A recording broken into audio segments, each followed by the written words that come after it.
Namo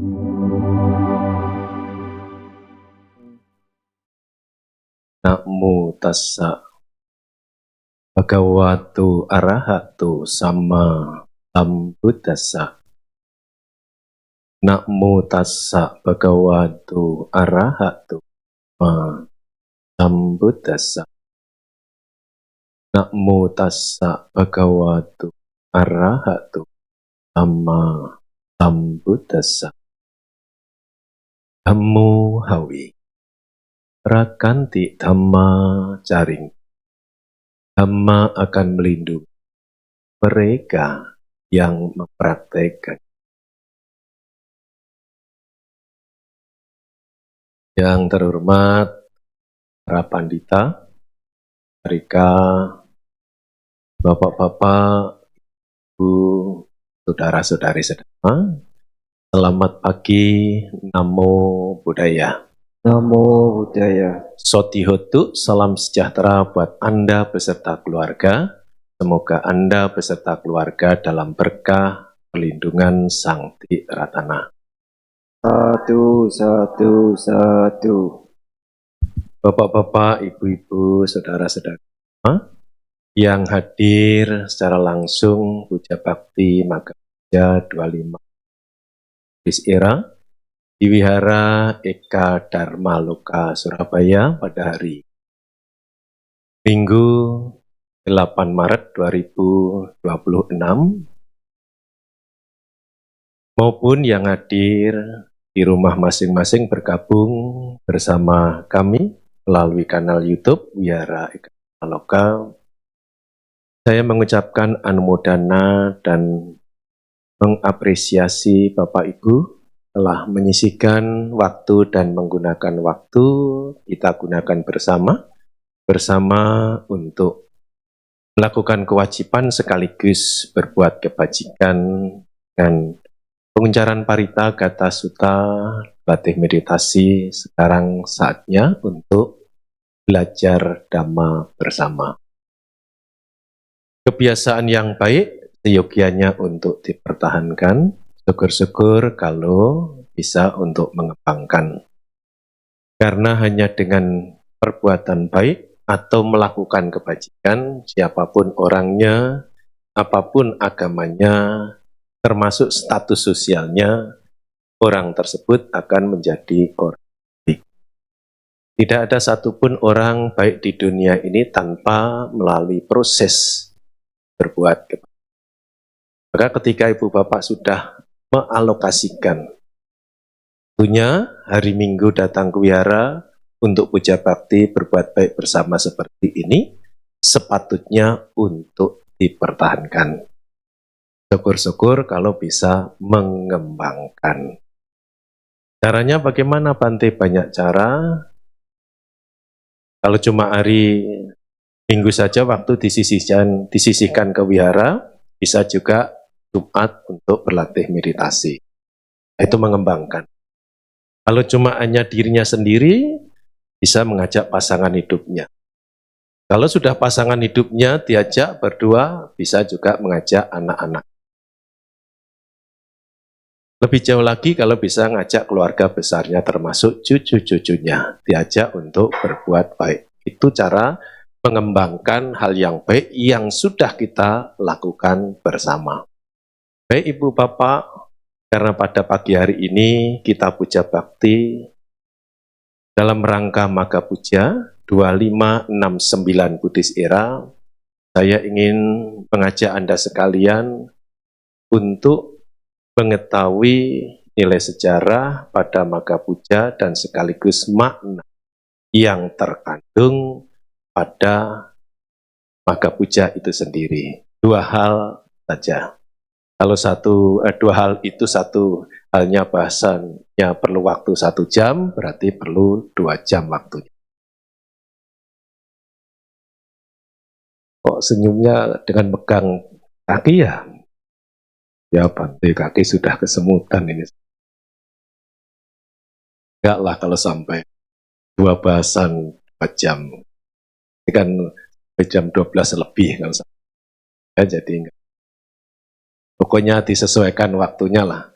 Kalau Anda sekalian masih diam, anteng, berarti itu masih mendukung daripada bahasan untuk mengetahui nilai sejarah Magapuja dan kandungan makna yang terdapat dalam Magapuja. Baik Ibu Bapak, nilai sejarah tadi sudah kita baca bersama, karena memang Magapuja ya patut kita sedikit ya singgung lagi supaya kalau tadi belum jelas, semakin jelas. Kalau sudah jelas, supaya semakin mendalam. Apa urgensinya Bante kalau kita tahu nilai sejarah daripada Magapuja? Ya sangat banyak manfaatnya. Ketika ibu bapak nanti pulang ditanya, keluarga, tadi kemana? Mah atau pah, tentu saja kalau pasangan hidupnya begitu, dan lain sebagainya. Jawabannya di biara puja bakti dalam hal apa? Oh, dalam rangka Magapuja. Kalau pertanyaan berlanjut, apa sejarah daripada Magapuja? Itu kan setidaknya kita mesti bisa untuk menjelaskan. Apalagi yang tanya itu kalau anggota keluarga kita. Kita mempunyai kewajiban untuk memberi pemahaman tentang apa yang kita lakukan, khususnya kita umat Buddha. Kalau kita tidak tahu nilai sejarah tentang hari besar agama Buddha sebagai umat Buddha, kan kurang patut. Oh itu toh Bante. Di antaranya kepentingannya kalau kita bisa mengetahui nilai sejarah yang terkandung dalam hari raya besar agama Buddha, di antaranya adalah Magapuja. Yang pertama 1250 yang telah hadir pada peristiwa atau sejarah tersebut. Yang kedua, ya semuanya itu adalah ya ditapis langsung oleh Sang Buddha dengan penapisan yang cukup singkat.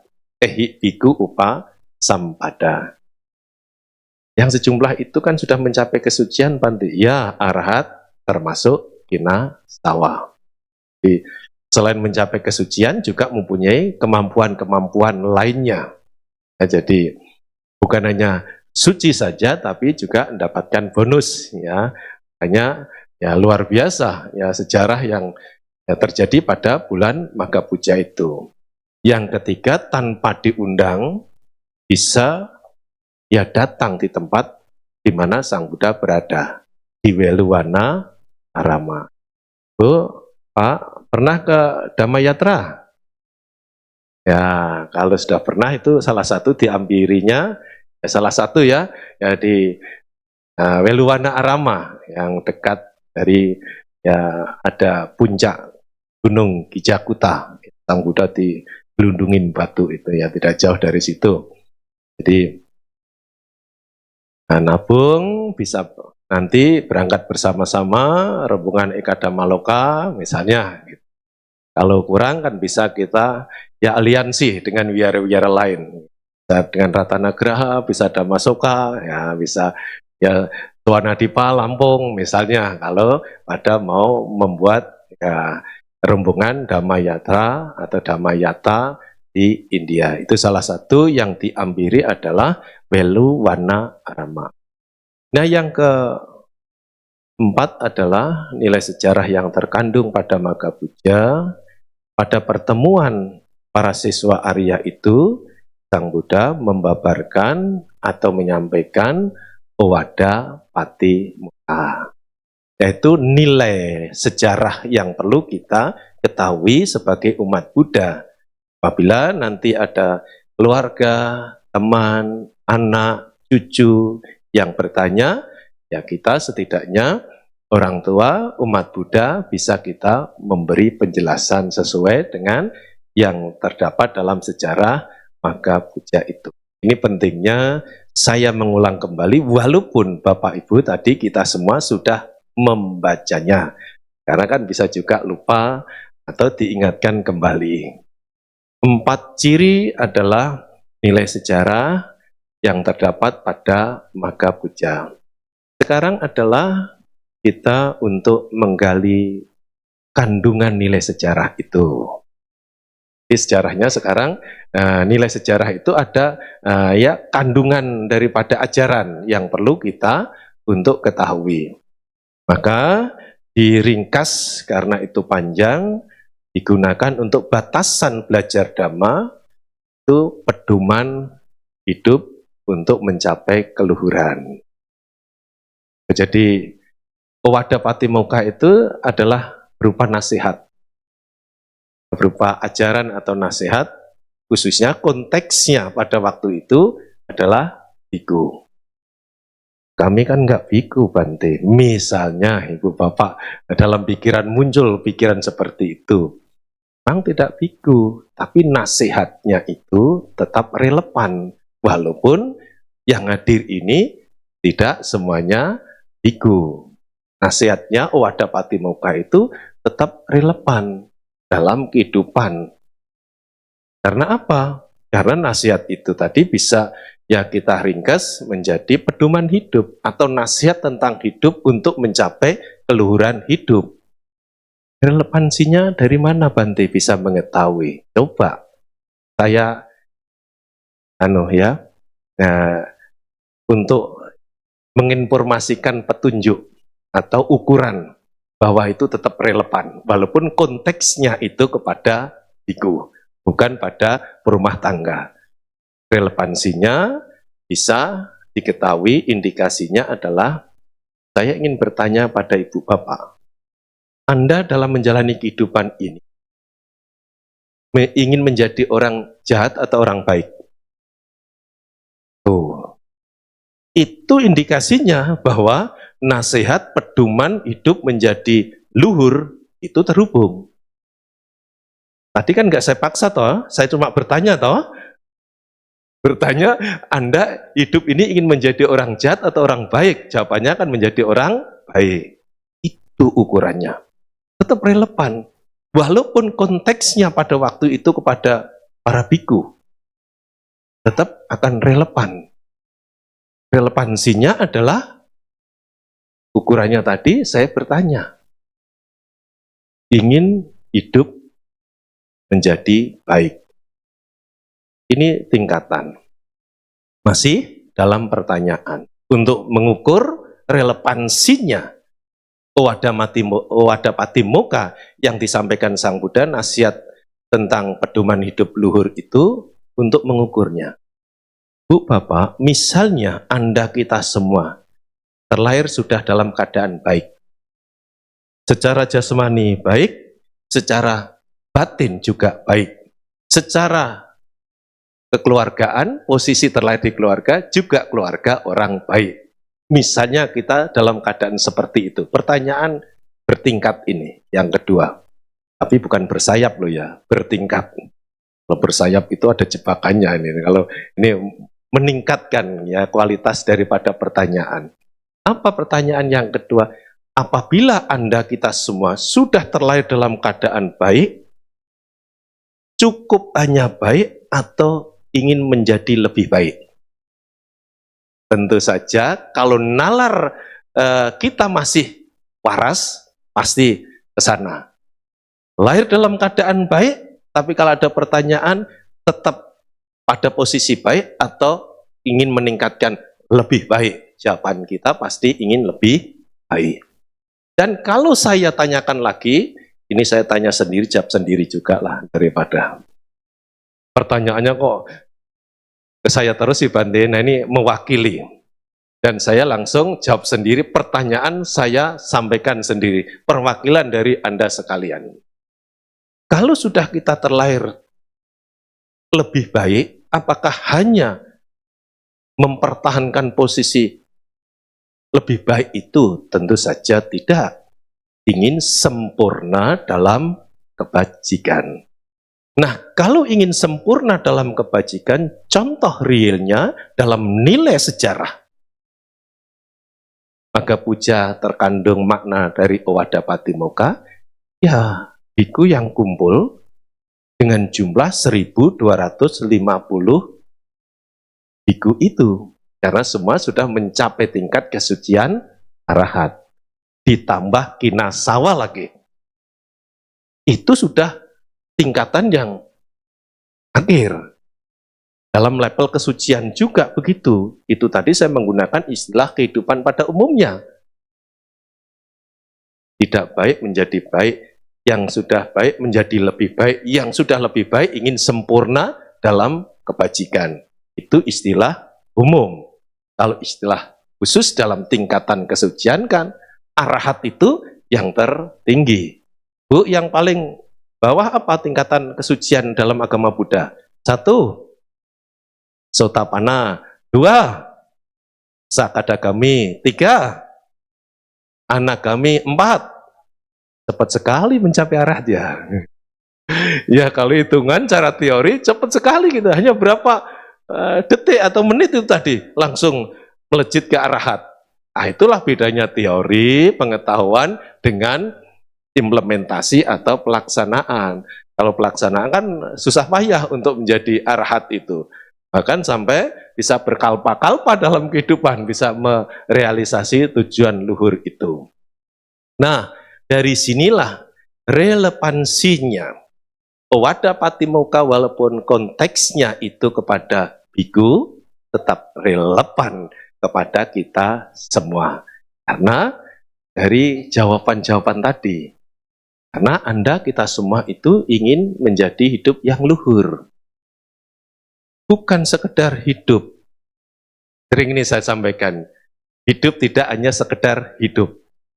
Kalau hidup sekedar hidup itu bagaimana? Pokoknya bisa hidup sajalah gitu. Enggak lain-lainnya gitu. Yang kedua, meningkat ini hidup dengan tercukupi kebutuhan hidup. Hidupnya sejahtera. Rumahnya bagus, fasilitasnya lengkap, mobilnya juga mau model apa saja ada gitu. Depositonya cukup. Nah, pokoknya ini hidup dan kecukupan akan kebutuhan hidup yang disebut orang kaya, kaya kecukupan. Tapi apakah cuma itu? Enggak. Kalau cuma hanya itu, belum sampai pada tujuan hidup luhur. Yang satu lagi apa? Hendaknya hidup itu digunakan untuk mengembangkan nilai-nilai luhur dalam kehidupan kita. Melatih sila, melatih samadhi, melatih mengembangkan kebijaksanaan. Tatkala itu kita sentuh nilai-nilai luhur yang ada dalam batin kita masing-masing, arah daripada kehidupan luhur itu akan bisa dicapai. Nah, kalau itu yang menjadi tujuan daripada kita, maka pedomannya di mana? Pedomannya adalah terdapat di Owada Patimokkha. Itu pedoman hidup luhur ke sana karena kita mempunyai tujuan hidup luhur. Apalagi kalau kita geser sedikit, enggak ke Owada Patimokkha misalnya, kita dalam Dhammapada Sahasawaga misalnya. Bu, hidup 100 tahun. Yang mau hidup 100 tahun nih, kayak Romo Kosasih. Yo, ada. Nah, hidup 100 tahun, bagus. Tetapi 100 tahun itu pun tidak bagus kalau 100 tahun tidak kita gunakan untuk berbuat baik. Dibandingkan dalam Sahasawaga itu Dhammapada, ribuan syair, kehidupan 100 tahun, apabila 100 tahun kehidupan itu tidak digunakan untuk berbuat baik, dikatakan lebih bagus hidup 1 hari. Coba. 1 hari lebih baik daripada kehidupan 100 tahun. Karena esensi daripada kehidupan itu pada nilai bajik itu sendiri. Bukan panjangnya orang menjalani kehidupan. Nah, disinilah itu akan terhubung lagi dengan apa? Sahasawaga dengan Owada Patimokkha itu terhubung dengan kita semua karena kita ingin menjadi sempurna dalam kebaikan istilah umum, ingin mencapai tujuan daripada hidup yaitu arahat pada saatnya. Nah, kalau itu sudah jelas Ibu Bapak informasi yang saya sampaikan, sekarang kita masuk dalam per item Owada Patimokkha itu. Tentu saja kita mengambil nilai-nilai atau makna yang terkandung dalam Owada Patimokkha. Karena Anda kan bukan biku, tetapi nilai luhur itu, nasihat pedoman hidup yang luhur itu terdapat dalam Owada Patimokkha. Yaitu ada 3 bait syair. Di Owada Patimokkha tadi ada 3 bait syair. Diawali dari Kantik Paramang Tapo Titika. Ketahanan atau kesabaran. Ketabahan naik tingkat nih. Ketahanan atau kesabaran, dan menaik tingkat lagi apa? Ketabahan. Jadi tahan itu masih levelnya di bawah daripada tabah. Apabila kita mau untuk melatih hidup kita dalam poin-poin tertentu, poin-poin tersebut ya, itu akan mengarah kepada apa? Nasihat pedoman hidup yang diberikan Sang Buddha kepada para siswanya itu. Terus Bante, apakah kami ini harus jadi biku? Tidak mesti jadi biku. Tapi nilai pesan keluhuran daripada kehidupan itu mesti kita latih. Bagaimana kita latihan sabar, atau bagaimana kita latihan mempunyai daya tahan. Tentu ini secara mental loh ya. Jangan sampai ini ya fisik juga boleh, tetapi ini konteksnya adalah mental. Bagaimana kita mau melatih kesabaran atau ketahanan secara mental, dan bahkan meningkat, kita tingkatkan, yaitu menjadi tabah. Dalam hal apa Bante? Banyak. Ya salah satu sajalah Bante, kalau terlalu banyak nanti kan makan waktu yang banyak juga. Setuju. Apa salah satu yang harus kita jadikan pelatihan untuk sabar atau mempunyai ketahanan? Syukur-syukur mempunyai ketabahan.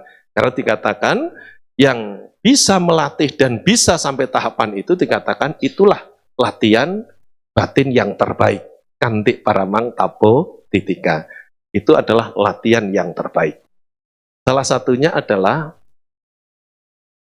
ini saya mau tanya lagi, kalau nggak disinggol dengan pertanyaan takutnya nanti pada ngantuk ya. Oh, caranya menyinggol begitu ya Bante? Iyalah, kita singgol dengan pertanyaan.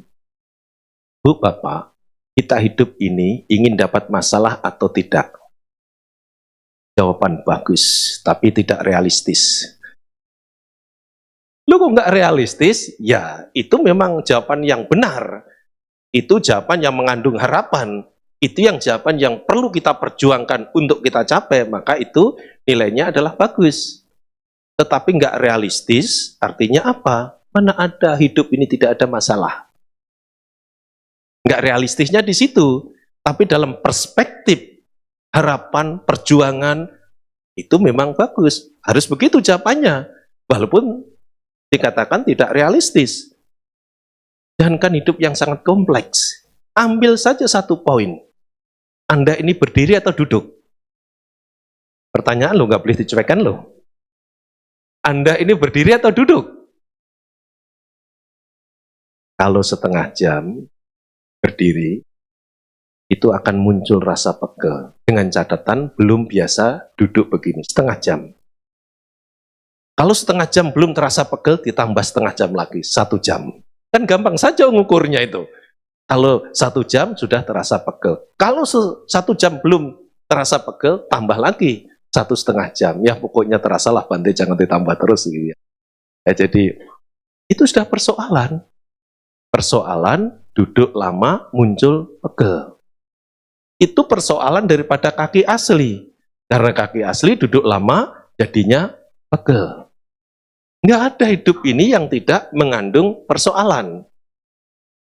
Kalau begitu bagaimana Bante idealnya? Nah, tadi kan jawaban bagus, tapi kurang realistis idealnya. Idealnya ketika ada masalah yang muncul dalam kehidupan karena itu konsekuensi daripada eksistensi kita, idealnya adalah itu harus kita kelola. Kelola untuk apa? Untuk melatih yang namanya kesabaran atau ketahanan tadi, yang dalam Owada Patimokkha. Karena kesabaran dan ketahanan itu tidak mungkin bisa langsung tumbuh berkembang dalam istilah orang kayak jamur di musim hujan.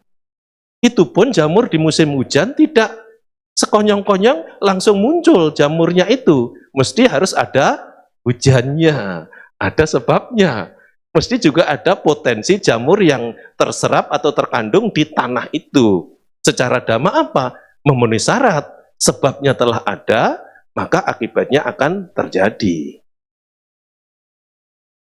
Oh, jadi ketika ada masalah, Bante, dalam kehidupan ini, apapun masalahnya, ekonomi, kesehatan, keamanan, termasuk perang lah. Waduh, jangan masuk ke sana, Bante. Enggak lah.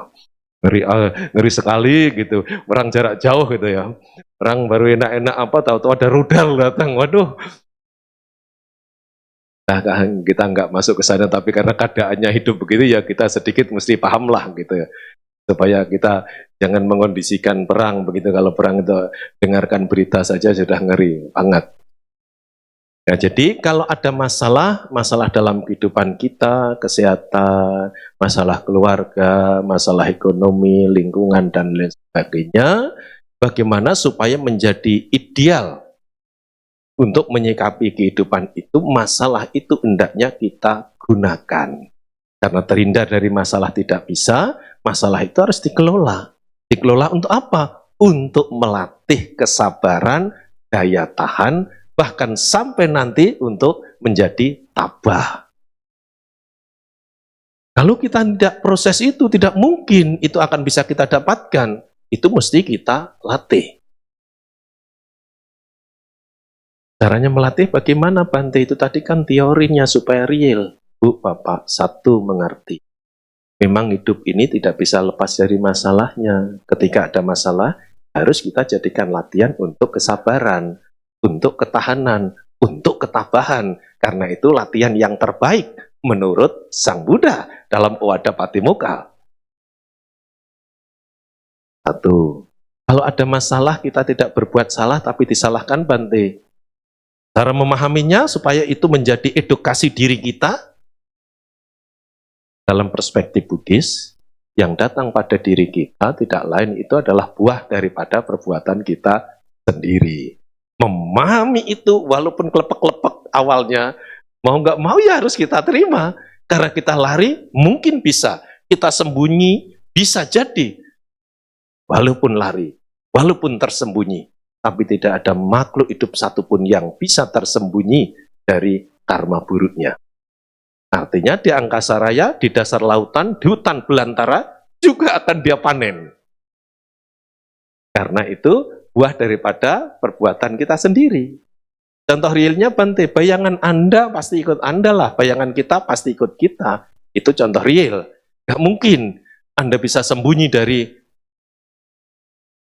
bayangannya. Sembunyi dari keluarganya mungkin bisa lah ya. Tapi sembunyi dari bayangannya itu nggak bisa. Itu sama dengan pelaku dengan yang melakukannya. Dengan cara demikian, Ibu Bapak, cara berpikirnya, maka masalah itu akan bisa kita gunakan untuk berlatih. Berlatih kesabaran, berlatih ketahanan, berlatih ketabahan. Itu latihan yang terbaik. Kanti paramang tapo titika. Di pedoman sudah diajarkan, tinggal kita mau tidak menggunakan pedoman itu, kita latih supaya hidup kita yang belum baik menjadi baik, yang sudah baik menjadi lebih baik, yang lebih baik akan menjadi sempurna dalam kebajikan. Prosesnya ke sana. Lah bedanya tahan dengan tabah bagaimana, Bante? Bu, Bapak, banyak orang tahan, tapi belum tentu tabah. Masalah sekali dia alami, masalah 2 kali dia alami, masalah 3 kali dia alami, semua masalah itu lewat. Artinya apa? Orang tersebut adalah orang yang mempunyai daya tahan. Tetapi kalau dalam hati kecilnya, kalau sudah muncul di permukaan lain lagi, curhat kepada orang lain gitu loh ya. Itu artinya apa? Artinya tidak tabah. Karena wujud apa? Ada catatan dalam hatinya. Karma buruk apa saya ini? Masalah kok bertubi-tubi, walaupun sudah menyelesaikan masalah tadi 3 tahapan, artinya mempunyai daya tahan dengan masalah tersebut. Tapi kurang tabah, wujudnya kurang tabah apa? Dalam hati kecilnya dia mempunyai catatan. Karma buruk apa saya tahun ini kok sial banget. Karena nggak mempunyai daya nggak mempunyai ketabahan, akhirnya apa? Mencari orang yang dianggap itu bisa menceritakan, orang yang mempunyai ilmu di bidangnya lah. Oh, pantas tahun ini Anda ciong berat. Kan bisa jadi mendapatkan orang yang mempunyai ilmu itu dari perspektifnya loh ya, dari perspektifnya. Kalau dalam agama Buddha tadi kan jelas itu tidak lain adalah karma buruknya yang telah berbuah. Karena tahan tetapi nggak tabah, wujudnya begitu. Tapi kalau sudah tahan dan tabah, ya dia lek sendiri. Oh, ini memang resiko hidup. Oh, ini memang karma buruk saya berbuah. Ya, dia mempunyai daya tahan dan dia juga mempunyai ketabahan tanpa ada unek-unek dalam menggerutu dalam batinnya. Bu, Bapak sudah begitu kira-kira? Belum lah. Itu tingkatannya sudah 1250 biku tadi. Nah, justru itu mengingatkan kita kembali pada puja bakti saat ini, bahwa kita pada Magha Puja harus menggali makna yang terkandung pada nilai sejarah tersebut. Oh, Owada Patimokkha itu walaupun konteksnya kepada biku, namun nasihat tentang pedoman hidup luhur tetap relevan dalam kehidupan ini, walaupun Bapak Ibu sebagai perumah tangga. Karena dhamma yang diajarkan Sang Buddha itu kan selain ehipasiko, kan akabiko. Bu, ehipasiko tahu nggak ya? Ya, mengundang untuk buktikan. Akaliko, tak lapuk, tak lekang oleh waktu. Dulu benar, sekarang benar, yang akan datang benar. Yakin ya benar, nggak yakin juga benar. Karena yang diajarkan kebenaran. Itu yang tidak lekang oleh waktu, tidak akan lapuk oleh waktu. Percaya ya benar, tidak percaya ya benar. Bukan teorinya, habis Anda nggak percaya sih, ya nggak jadi kebenaran. Bukan begitu, benar yakin juga benar, tidak yakin juga benar. Bu, 5 kali 5 berapa Bu? Ini nggak boleh dicuekin loh ya. 5 kali 5 berapa Bu? Percaya ya 25, nggak percaya 25. Itu rumus, dhamma itu hukum, rumus. Oh begitu toh Bante cara memahaminya. Begitu memang yang diajarkan Sang Buddha.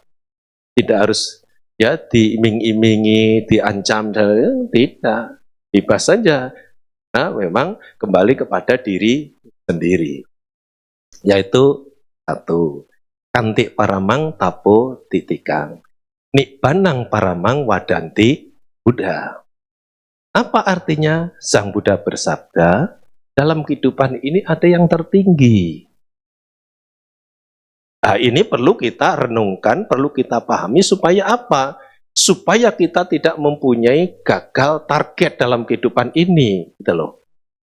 Jangan cuma hanya hidup, jangan cuma hanya menjadi konglomerat semata. Karena kalau cuma konglomerat itu sudah dianggap menjadi tujuan daripada hidup. Ini kalau nggak percaya, boleh dicek di mana Bante. Di adijasa. Boleh dicek juga di Heaven. Kok larinya ke sana itu ada hubungannya apa? Sangat berhubungan. Bagaimana pemahamannya Bante? Orang yang kaya raya sekaya apapun, Bu, ketika meninggal dunia, adalah hartanya yang di bawah. Ada. Itu fakta, saya bukan mengada-ngada, dan saya tidak nakut-nakutin Anda supaya harta Anda danakan semua untuk bangun wihara, bukan gitu. Bukan. Saya cuma hanya ngajak berpikir, oh memang faktanya, kenyataannya seperti itu, Bante. Iya. Maka dari itu harus kita mencoba untuk menggali makna dalam kandungan Owada Patimokkha. Nibbana paramang wadanti Buddha. Bahwa dalam kehidupan ini ada yang tertinggi, sabda Sang Buddha. Yang tertinggi apa? Yang tertinggi itu adalah pembebasan daripada punarbawa, yang disebut dengan istilah arahat, Buddha, atau juga Nibbana. Itu boleh Ibu Bapak bercita-cita jadi arahat, boleh, jadi Buddha boleh, mencapai Nibbana juga boleh. Tapi yang Nibbana ini perlu untuk garis bawain. Nibbana itu tidak harus meninggal dunia gitu loh ya. Jadi saya nggak mau dulu Bante Nibbana, Bante anak saya masih kecil-kecil gitu. Nibbana itu adalah pencapaian. Kalau sudah meninggal dunia baru namanya ditambah pari Nibbana. Jadi itu harus diperjelas. Saya ini masih hidup, masa dikatakan Nibbana gitu ya. Karena Nibbana itu pencapaian, ya pencapaian tidak akan ada kelahiran kembali.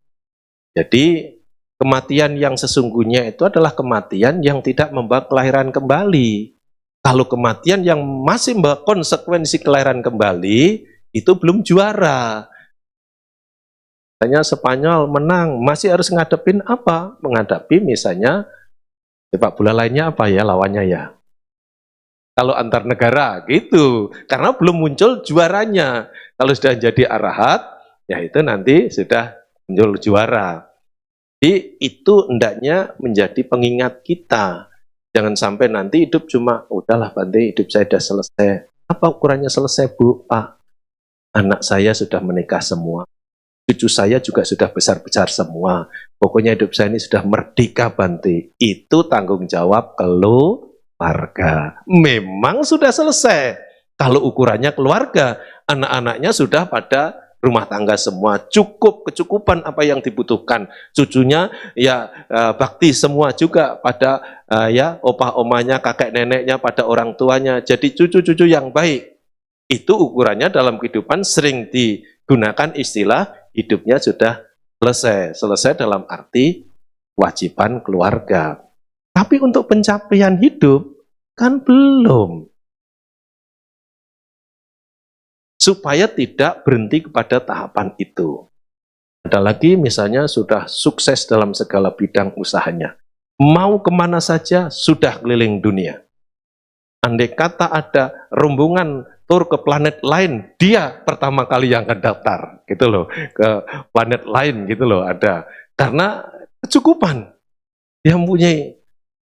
Lantas menyimpulkan anak-anaknya semua sudah selesai dan ditambah ya kemampuan ekonominya, materinya itu, orang bilang uangnya tidak berseri lagi sudah. Lantas orang apa mengatakan hidupnya sudah paripurna. Benar juga kalau ukurannya keluarga dan kebutuhan dalam keluarga, yaitu kekayaan atau materi. Dimakan 7 keturunan, digunakan 7 keturunan, nggak akan habis juga. Istilah di masyarakat begitu. Supaya tidak mandek atau berhenti kepada hal itu saja. Makanya Sang Buddha bersabda, ya, Nibbana adalah yang tertinggi. Setelah selesai keluarganya, anak-anaknya rumah tangga, cucu sudah besar-besar, masih sehat, cobalah daftar jadi samanera 2 minggu. Mulai promosi ini gitu. Kan 2 minggu saja nggak apa-apa.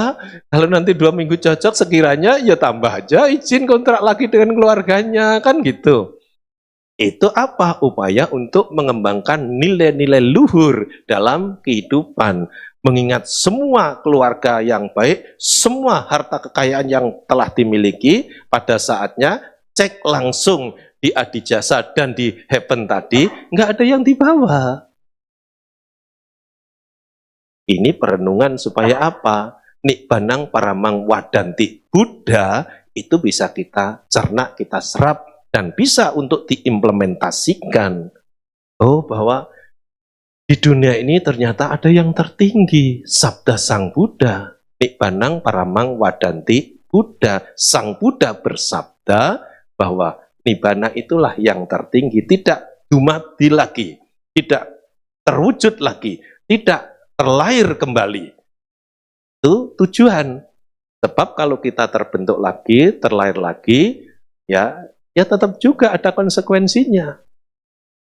Lalu di alam surga, Bante, alam surga itu kan bahagia. Iya, tapi di sana terdapat kelahiran. Kelahiran itu tidak lepas daripada resikonya.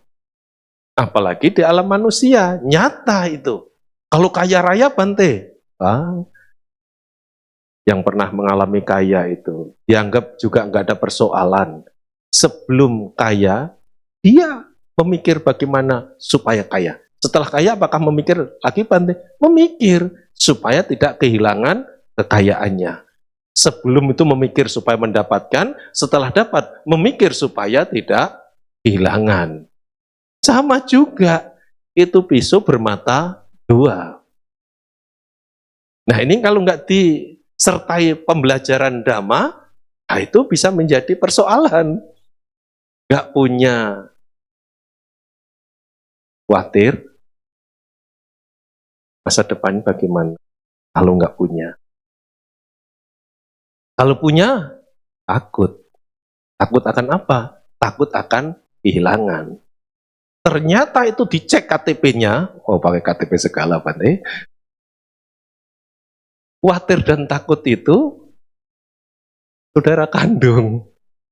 Ibunya siapa, Bante? Awija. Kegelapan batin itu melahirkan kekhawatiran dan ketakutan. Sebelum punya khawatir masa depannya, kalau setelah punya takut akan kehilangan yang telah dimilikinya. Nah itu kalau tidak mempunyai pemahaman Dhamma, nibbana itu yang tertinggi, bukan posisi, bukan harta kekayaan tadi. Ya belum untuk mengarah kepada keluhuran hidup. Hanya berhenti kepada kecukupan akan kehidupan. Nah, jadi kantik paramang tapotitika, nibanang paramang wadantika. Tadi ya, berikutnya ya. Ini tentang apa? Tidak menghina, tidak menyakiti. Kalau menghina dan menyakiti itu bukan sifat kepertapaan.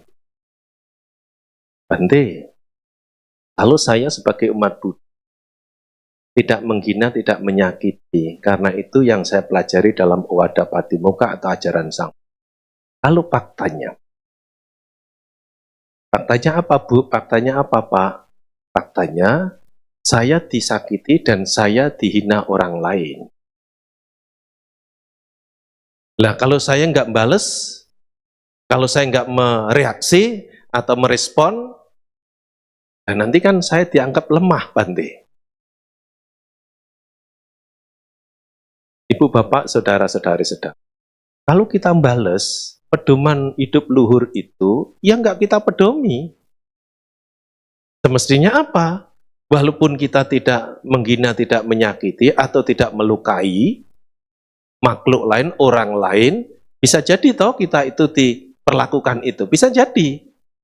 Ketika itu kita pahami sebagai pedoman hidup untuk mencapai kehidupan luhur, ya itu mesti kita pahami lagi dengan pemahaman hidup. Ya di dunia memang tidak lepas daripada itu. Kalau nggak karma buruk kita, tidak akan kembali kepada diri kita. Jadi bisa memahami seperti itu, maka Ibu Bapak, kita semua akan bisa untuk apa? Untuk memedomi kehidupan luhur tersebut. Jadi bukan cara berpikirnya, saya nggak menyakiti, Bante, tapi saya disakiti. Lah kalau saya nggak menyakiti tapi disakiti, apakah saya nggak boleh membalasnya? Kalau kita membalasnya, ya kita tentu saja kita tidak mempunyai pedoman itu. Pedoman itu hanya secara teori. Maka pedoman hidup luhur itu hendaknya setelah kita ketahui tidak cukup untuk diketahui. Setelah diketahui apa? Setelah diketahui untuk dicoba dipraktekannya. Supaya kehidupan luhur bukan hanya dalam kitab suci. Nah ini kalau dalam kitab suci saja nanti kitab sucinya yang luhur. Kitab sucinya yang akan menjadi suci. Nah, maka nahi, ya ini di sini nahi papacito parupagati samano hoti parang wehi tayanto, itu kelanjutannya ya. Jadi dianjurkan pedoman hidup ini kita ya tidak akan ya, menyakiti atau melukai kepada orang lain. Nah, kalau menyakiti dan melukai kepada orang lain, pedoman hidup kita tidak akan jalan. Nah, jadi ini baru satu kelompok di Owada Patimokkha. Bu, Bapak, ini sudah jam 11. Kalau kita lanjutkan 2 kelompok lagi sampai jam 12. Nah, jadi kita cukup satu kelompok saja, kantik paramang tapotetika, nikbanang paramang wadanti Buddha. Nah, di sini nahi papa cito parupagati samanohoti parang wehi tayanto. Ya, jika masih melukai dan menyakiti orang lain, sesungguhnya itu bukan pedoman hidup luhur atau sebagai seorang samana atau pertapa.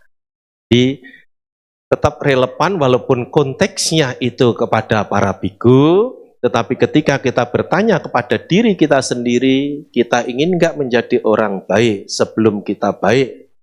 Ingin. Kalau sudah kita baik, ingin nggak menjadi lebih baik? Ingin. Setelah lebih baik, kita ingin nggak sempurna dalam kebaikan? Ingin. Nah, itu cara mengeceknya. Owada Patimokkha itu tetap relevan karena Owada Patimokkha adalah nasihat atau ajaran yang diberikan kepada para biku untuk pedoman hidup agar mencapai keluhuran hidup. Selamat Puja Bakti Magga Puja 2569 Buddhis Era di Wihara Ekadama Loka Surabaya. Semoga Ibu Bapak terberkahi buah karma baik berupa kesehatan, kekuatan, usia panjang, kesuksesan, kebahagiaan, dan mengantarkan tercapainya cita-cita Anda beserta keluarga. Semoga semua makhluk berbahagia.